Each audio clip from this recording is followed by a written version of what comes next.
Yes အားလုံးမင်္ဂလာပါကျွန်တော်အကီယိုပဲဖြစ်ပါတယ်ဒီဗီဒီယိုကတော့ N3 မိမိကာအိုဘော်ရီဘုံဘော်ရဲ့ Unit 2ပေါ့နော်ပြီးသွားရင်တော့3ပုံမြောက် Part 3 view လေးဖြစ်ပါတယ်ဝါသရှင်ရွေးလေးလာကြည့်ကြအောင် Okay အဲ့ဆိုနံပါတ်9ရဲ့ Unit 2ရဲ့ပထမဆုံးကနံပါတ်9ကနေ15အထိရှိရပါတော့အဲ့ဆိုတော့နံပါတ်9လေးကိုရင်ကြည့်အောင် Q ပြန်ဆိုတော့ပတ်သက်ဟိုရှိနဲ့ပတ်သက်မိုးလိုက်တာဟိုရှိဒီဝါသရှင်ရှိမှရတဲ့လိုချင်တော်ဆိုတဲ့အဓိပ္ပာယ်မိုးလိုက်တိုင်းကလည်းလက်ခံရရှိခြင်းတယ်သူ့ကိုဘလို့ချင်းမတရှိတုံးလဲဆိုရင်သူ့ရဲ့ email ကကြတော့ဟိုကောင်ဟီတိုနီတိုင်းစုရခီဖို့ယော့ကီလို့ခေါ်ရပါတော့ဟိုကောင်ဟီတိုနီတိုင်းတခြားသူတွေရဲ့အပေါ်တပားသူတွေရဲ့အပေါ်နဲ့မှာပေါ့နော်ကိုကနော်သူတို့ရဲ့အပေါ်မှာကိုယ့်ရဲ့ဖြစ်စေခြင်းနဲ့လိုက်တဲ့ခီဘူးလို့ခေါ်ရစိတ်ဆန္ဒတွေယော့ကီလို့ခေါ်ရဒီတောင်းဆိုချက်တွေကိုတောင်းဆိုရတဲ့အခါမှာတုံးတာပြန်ပြောမယ်နော်တဲဟိုစီနဲ့တဲမိုရိုက်တိုင်ဆိုတာကကြတော့ကိုယ့်ရဲ့စိတ်ခံစားချက်ဟုတ်ပြီနော်ကိုနဲ့ပတ်တပားသူတွေနဲ့ပတ်သက်ပြီးတော့ကိုကဖြစ်စေခြင်းတဲ့အကြောင်းအရာတွေဖြစ်စေခြင်းတဲ့စိတ်ဆန္ဒတွေအဲ့ဒါတွေကိုတောင်းဆိုရတဲ့အခါမှာဒီပတ်တန်လေးကိုသုံးလို့ရပါတယ်တဲ့။ Okay အဲ့ဆိုတော့သူ့ကိုဘယ်လိုဘာသာပြန်လို့ရမလဲဆိုရှင်ဘတ်တဲဟိုရှိဘတ်တဲမိုရိုက်တိုင်ဆိုရှင်ဘတ်တဲဟိုရှိကြဘတ်တဲလိုချင်တယ်ဒါမှမဟုတ်လည်းလှုပ်စေခြင်းတယ်ဆိုတဲ့ပုံစံမျိုးပေါ့ဟုတ်ပြီနော်ဟုတ်ပြီဘတ်တဲဟိုရှိကိုဟိုရှိကလိုချင်တော့မလားအဲ့ဆိုတို့လိုချင်တယ်လို့ဘာသာပြန်လို့ရတယ်လို့ဘတ်တဲမိုရိုက်တိုင်းဆိုလို့ရှိရင်ဘယ်လိုဘာသာပြန်လို့ရလဲဆိုလို့ရှိရင်လက်ခံရယူခြင်းတယ်လို့ဘာသာပြန်လို့ရပါတယ်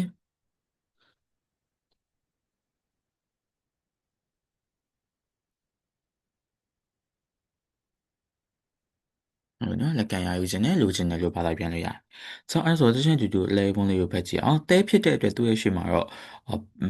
baf ပဲလိုက်တာပေါ့နော်။ baf ဆိုရင်တော့တဲဖောင်လိုက်ပြီးမယ်။ baf တဲလည်းရတယ်လို့မလုပ်စေချင်ဘူးလက်ခံမရယူစေချင်ဘူးဆိုလို့ရှိရင်လည်း9ဖောင်လိုက်လို့ရတယ်။အဲ့ဆို baf တဲ baf 9တဲဒီရဲလေးဖတ်ကြည့်အောင်။ကြည့်ပါ။오야니와 나가 있기 때문에ဒီအိုယာနီကမိဘရိုရောတဲ့နာကအကိဆိုတာအသက်ရှိရှိမိုရိုက်တာအသက်ရှိရကိုလက်ခံရယူခြင်းနဲ့ဆိုတော့တနည်းအားဖြင့်မိဘရိုကိုအသက်ရှိရှိရှိနေစေခြင်းနဲ့လို့ပြောလိုက်တာဒါကိုယ့်ရဲ့စိတ်ဆန္ဒလေးဟုတ်ကြမလားကိုယ့်ရဲ့စိတ်ဆန္ဒနဲ့သူတို့ရဲ့အပေါ်ကိုဖြစ်စေခြင်းတာကိုယ့်ရဲ့မိဘတွေကိုတော့အသက်ရှိရှိရှိစေခြင်းနဲ့နေစေခြင်းနဲ့はい2番子供にはみんなに愛される人間になってほしいと思う子供にはဒီကလေးတွေအတွက်ကတော့ဗောနော်မင်းသားにအားလုံးကို愛されるဒီချစ်မြတ်နိုးခြင်းခံရတဲ့ဒီနေ့ပြကလေးတွေကအတွက်ကတော့အားလုံးကချစ်ခံရတဲ့နိုင်ငံにလူသားလေးတွေဟိုရှိတော့မှုဖြစ်စေခြင်းတယ်လို့တွေးမိတယ်ပြန်တော့ကလေးဆိုတာလူအားလုံးရဲ့ချစ်ချင်းကိုခံရမယ်အချစ်ခံရမယ်လူသားလေးဖြစ်စေခြင်းနဲ့ကလေးဆိုတာ ਨੇ အခုနောက်ပိုင်းတချို့ကလေးလေးဆိုရင်သိရမလားနည်းနည်းလေးအဲ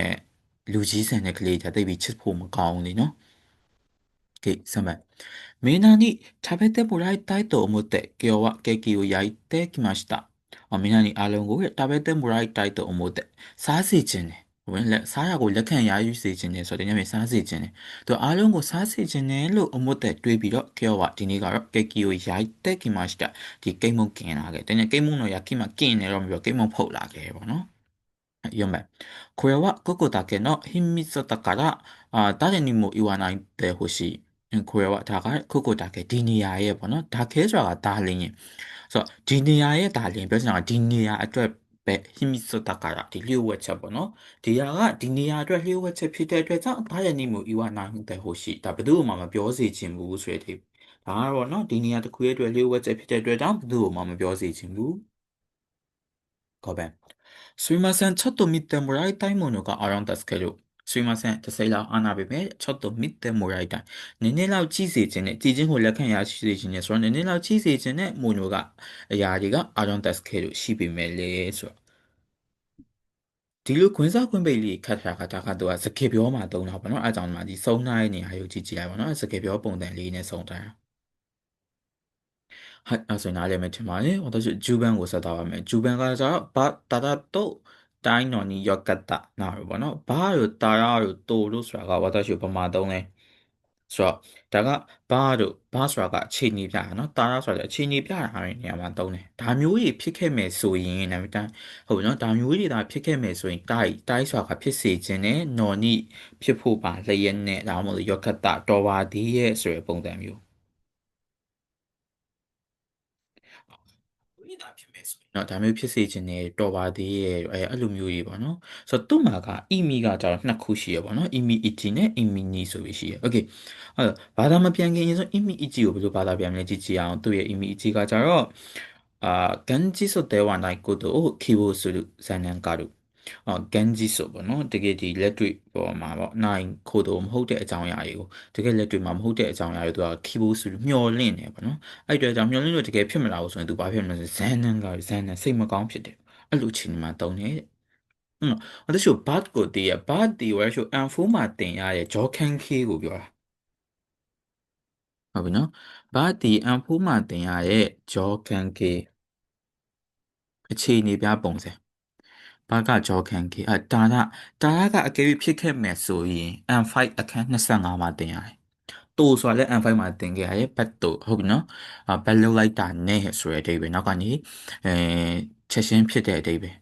ဒီခလုတ်ကိုဖွင့်လိုက်တာနဲ့ရင်နွေးရထွက်လာဒါမျိုးဆိုလို့ရှိရင်တုတ်အဲ့လိုမျိုးဒါဖြစ်ခဲ့မယ်ဆိုရင်တိုင်ဖြစ်ခြင်းနဲ့နော်နီဖြစ်ပါလျက်နဲ့ယောခက်တာဟုတ်ပြီနော်နီဖြစ်ပါလျက်ယောခက်တာတော်ပါသေးရဲ့ဆိုတဲ့ပုံစံမျိုးကြီးဆိုတော့သူ့ကိုဘယ်လိုဘာသာပြန်မလဲဆိုရင်တော့တချို့ဖြစ်ဒါကတော့ဘာရှိသေးပြလှိန်ရင်လို့ဘာသာပြန်တယ်များသောအားဖြင့်တော့ဟုတ်ပြီနော်အေးအဲ့ဆိုဘာရှိ一番ဖက်ကြည့်ကြည့်အောင်ဆိုတော့ね。もし私が、ちょっとね、もし私が医者だったら病気で苦しむ人たちを助けてあげられるのに。もしအကယ်၍မြင်တဲ့私ကကျွန်တော်ကပေါ့နော်医者だったらဆရာဝန်သားဖြစ်ခဲ့မယ်ဆိုရင်တကယ်လက်တွေ့မှာဟုတ်လားဆိုတော့မဟုတ်ဘူးဟုတ်ပြီနော်အကယ်၍သူသာဆရာဝန်ဖြစ်ခဲ့မယ်ဆိုရင်病気တဲ့ဒီယောဂကြောင့်ပေါ့နော်苦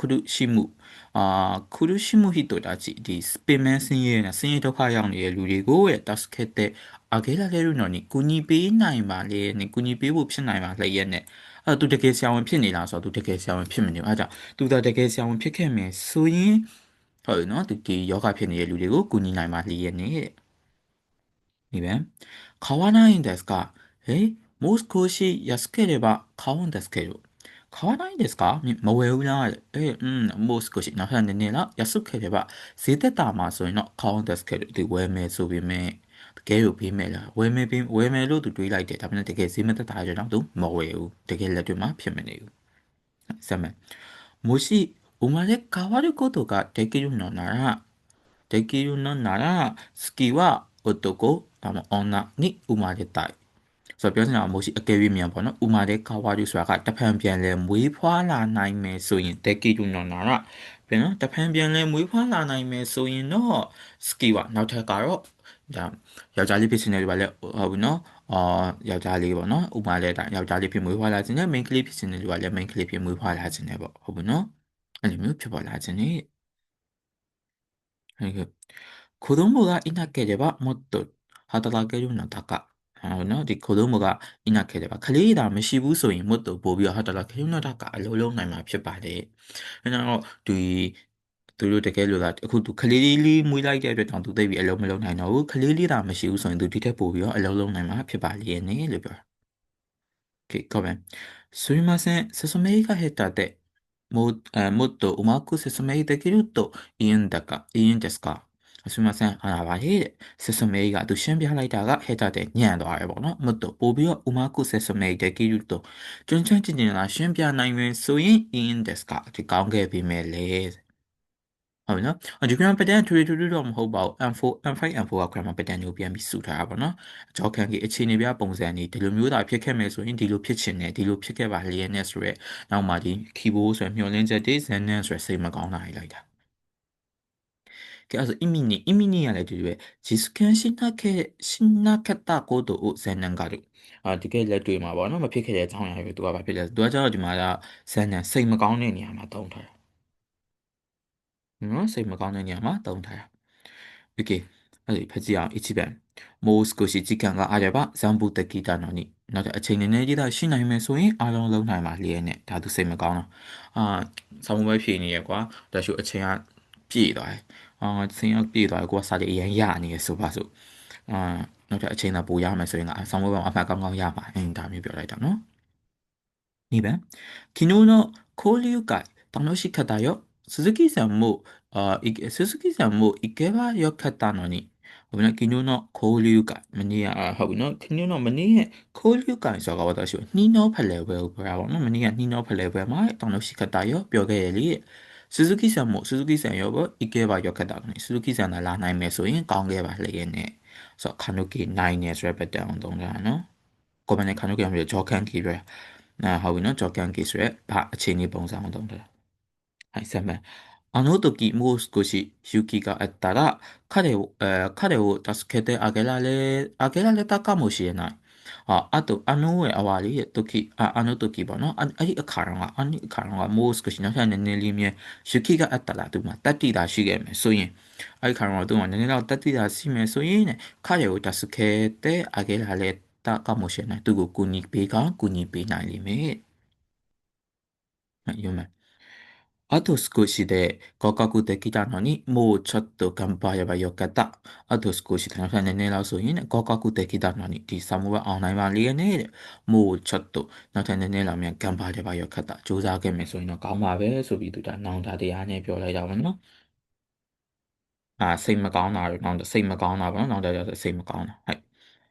これ。タクシーで行けばよかった。そうすれば間に合ったかもしれない。タクシーで行けば、私ね、ダメそういうのよかった。やけばりえね。私ね、ダメそういう新品なけばりえね。そうすれば、あるよもそういう間に合ったかもしれない。အချိန်မီကောင်းမိနိုင်လိမ့်မယ်။သူတက်စီနဲ့တော့မဟုတ်တဲ့အတွက်အချိန်မမီဘူးလို့ပြောတာ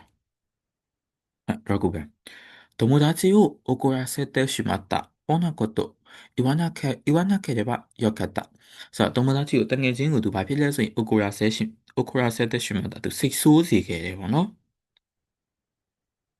ဟောနော်တငယ်ချင်းကိုစိတ်ဆိုးစေခဲ့တယ်တဲ့။အော်နာကိုအဲ့ဒီအကြောင်းအရာရောမြတ်言わなければよかったမပြောခဲ့မယ်ဆိုရင်တော့ကောင်းပါပဲ။ရမယ်နော်အဲ့ဆိုဒီခြေနေကကျတော့တကယ်လက်တွေ့မှာနှစ်ခုဆုံး image ရော image နီကိုတေထားကမှာကတကယ်လက်တွေ့မှာဟုတ်ပြီနော်တကယ်မဖြစ်နိုင်တဲ့အရာတွေကို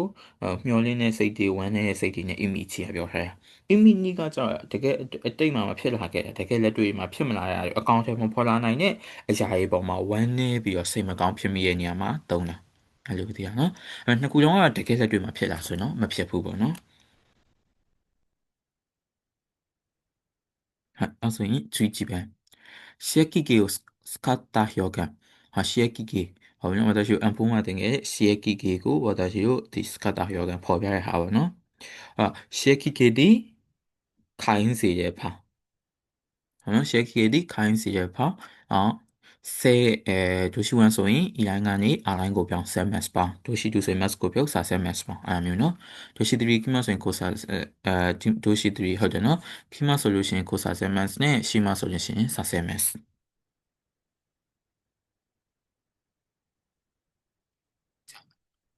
ကြည့်အောင် 이미 이치가 자 켜가 켜요. 이 켜가 소에 컴퓨터디 켜요 소에 디 콘lum물이 야시보려 다운나 봐.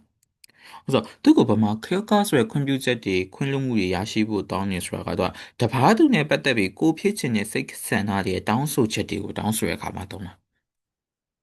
네, 안시 보이나냐 오마사장 이지지야 이집에 고도모가習いたいというのでピアノを習わせることにした。クリリが電池ネル病にရဲ့အတွက်ကြောင့်ピアノを習わせることにした。သင်ပေးဖို့ဖြစ်လာခဲ့တယ်ဆိုတော့တဘာသူဖြစ်စေခြင်းနဲ့တဘာသူနဲ့ပတ်သက်ပြီးကိုကဖြစ်စေခြင်းစိတ်ဆန္ဒတွေတောင်းဆိုတဲ့အခါမှာသုံးနေဆိုပေမဲ့ဒီမှာကျတော့သူတို့ဖြစ်စဉ်နဲ့သူတို့ဖြစ်ချင်တဲ့အရာကလေးကတင်ချင်တယ်လို့ပြောနေတဲ့အတွက်ကြောင့်ကိုကဘာဖြစ်လဲဆိုရင်ဒီ piano ကိုတင်ခိုင်းတာပေါ့နော်။ကဲသွားတင်ရင်ဆိုပြီးတော့တကလေးကိုတင်ခိုင်းလိုက်တာ။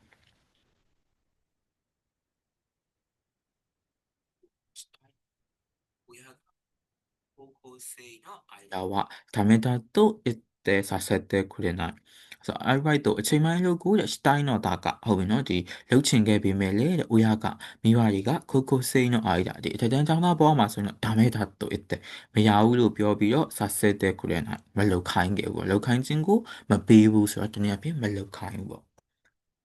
ဟုတ်ပြီနော်ဒါမျိုးခိုင်းဆိုတဲ့အဓိပ္ပာယ်ပါလို့ရှင်တော့ရှေးခိခိတုံးတာအန်ဖိုးမာရတည်ပါတယ် 3番。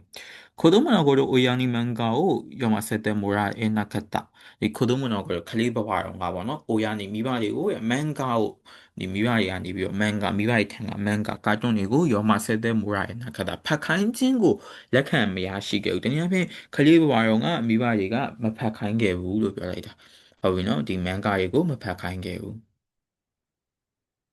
နားလည်မယ်လို့ထင်ပါတယ်။အီမီနီကိုဆက်သွားမယ်။အီမီနီကကြတော့そのつもりはなかったが悪い結果にしてしまうပေါ့နော်။そのつもりအဲ့လိုမျိုးရွယ်ထားတာမျိုးတော့မဟုတ်ခဲ့ပေမဲ့悪い結果ဒီဆိုးရတဲ့ရလဒ်တွေဖြစ်ပေါ်သွားခဲ့တယ်။ဆိုတော့သူတကယ်လို့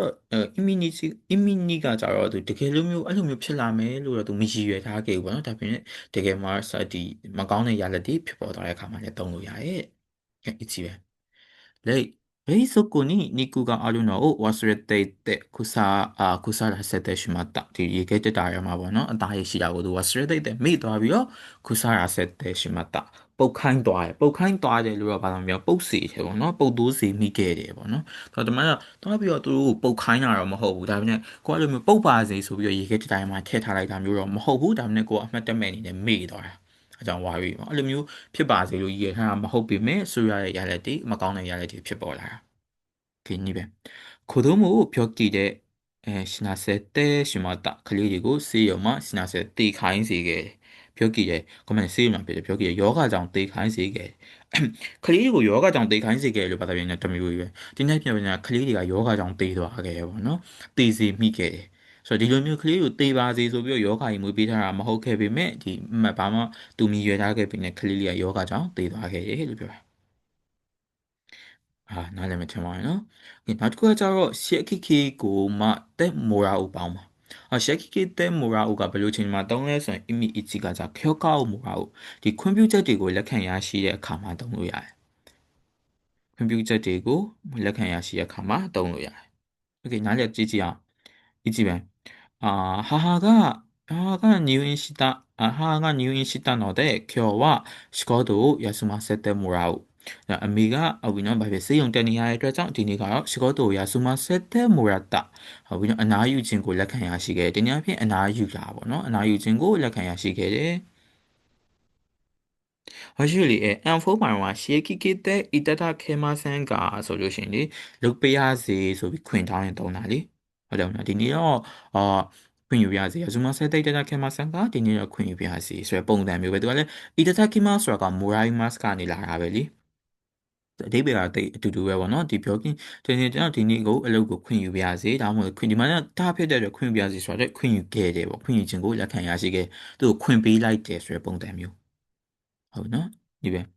すみません体調が悪いので早く帰らせてください하나 비메 아부터 세이라바 카나고 치니가 소연이에 되자 서서 비엔비와 서서 비엔비하시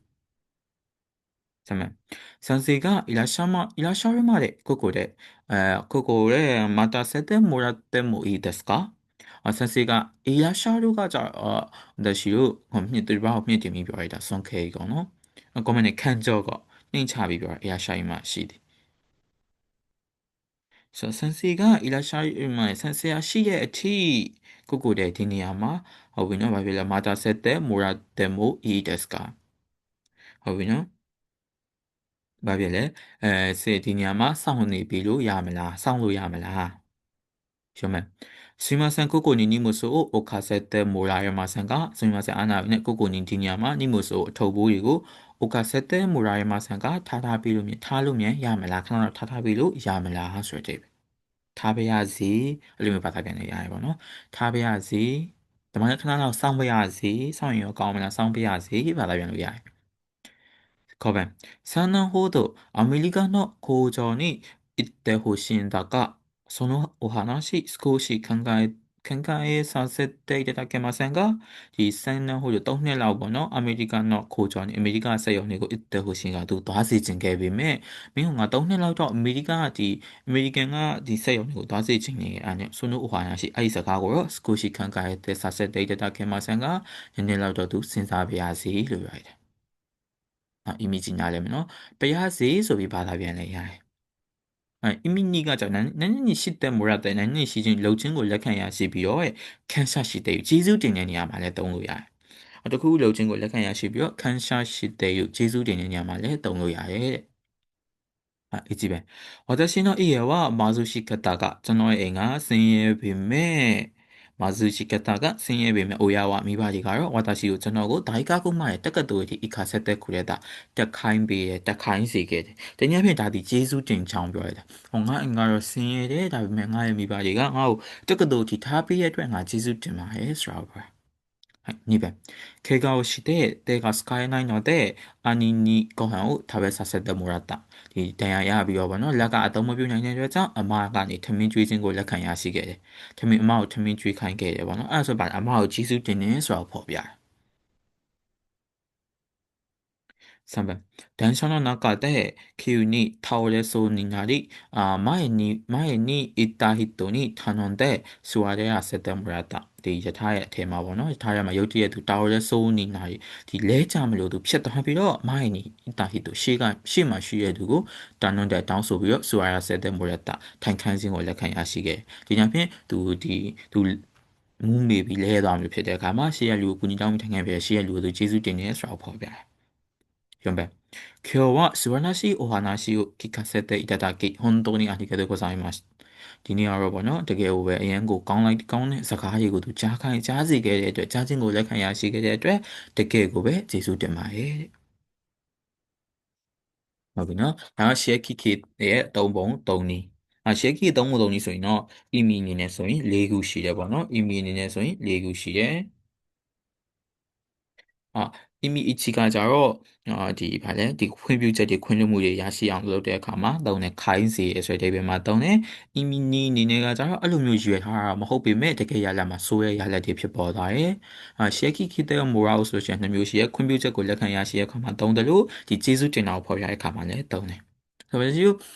ဒီဗီဒီယိုလေးမှာဆိုလို့ရှိရင်စုစုပေါင်း3ခုတင်ခဲ့ Cuban Juban GGban set 3ခုတင်ပြီးသားပဲပေါ့နော်အဲ့ဆို Cuban ကတစ်ချက်ပြန်ပြောမယ်ပတ်သက်ဟိုရှိပတ်သက်မို့တိုင်းဆိုတာကတစ်ဖက်သူရဲ့ကိုယ့်ရဲ့တဘာသူနဲ့ပတ်သက်ပြီးတော့ကိုကဖြစ်စေချင်တာရေကိုလှုပ်စေချင်တယ်လက်ခံရယူစေချင်တယ်လို့ပြောတဲ့အခါမှာတုံးတယ်မလှုပ်စေချင်ဆိုရင်တော့9တယ်လှုပ်စေချင်တယ်ဆိုရင်တော့ bad တယ်ဂျူဘန်ကကြတော့အခြေအနေပြပုံစံဒီလိုမျိုးရတာဖြစ်ခဲ့မယ်ဆိုရင်နောက်မှဒီလိုဖြစ်ချင်တယ်ဖြစ်ခဲ့ပါလေနဲ့ဒါမျိုးပေါ့တော့ပါဒီလိုဖြစ်သွားလို့တော့ပါသေးရဲ့ဆိုတဲ့ပုံစံမျိုးသူကလည်း image နှစ်ခုရှိရဲ့ခွဲမှတ်မယ်ဆိုရင်တော့ image ကြီးကကြောင့်တကယ်လက်တွေ့မှာတော့မဟုတ်တဲ့အရာတွေကိုသူကမျှော်လင့်မိရဲ့အဲ့တဲ့ကြောင့်သူစိတ်မကောင်းဖြစ်သွားတယ် image ကလည်းတူတူကတကယ်လက်တွေ့မနေဒါမှမဟုတ်အတိတ်တွေမှာမဖြစ်ခဲ့တဲ့အကြောင်းအရာတွေကိုသူပြန်တွေးပြီးသူစိတ်မကောင်းဖြစ်တာ